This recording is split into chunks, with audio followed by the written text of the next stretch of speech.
Howdy, y'all. I'm just walking through the snowy fields here. Most of you, live in Montana or whatnot, so you know how snowy it is. For those of you who don't, we've gotten a preponderance of snow in the last couple of days.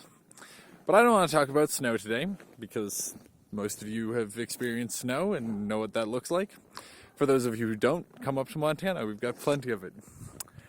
Today I want to talk about transhumanism, which is something that I'm passionate about, but have somewhat different ideas than the common transhumanist. Partially because of my Chinese medicine perspective, partially because of my religious background. I certainly believe that the human concept that we are as we are born and that we should continue to be that way is not terribly rigorous or valuable. That being said, we are highly functional beings, and I am a low side effects transhumanist, right? I believe that my body's doing just fine for now, but if you have some legitimate upgrades that won't have too much in the way of costs, I'd be interested.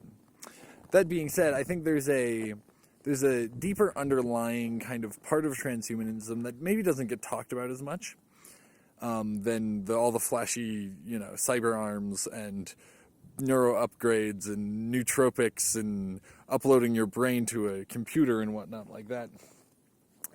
And I think that's the fundamental belief that to be fully, alive, you should be as expressive as you can, right? And that means tattooing your body. That means changing your body. If you can go from 5 fingers to 6 fingers, or if you've lost fingers and you need them back, or you were born without fingers and you need fingers, like all of that should be respected and valued just the same, right? There's no reason to say you were born with 2 fingers, you should stay with 2 fingers. You were born with 5 fingers, you should stay with 5 fingers.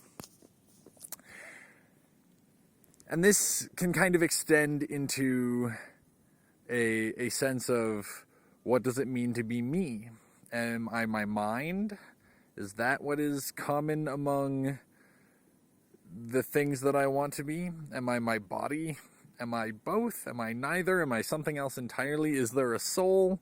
And those are big issues that I don't want to get to in the next 2 minutes, and certainly couldn't cover meaningfully. But I think all of that plays into who you are. So you cannot change any part of yourself without changing the whole of yourself. And you can't change any part of yourself without changing your community, because your community is part of you and you are part of your community. So I certainly believe in transhumanism, and I think the value of it will become more and more apparent as time goes on.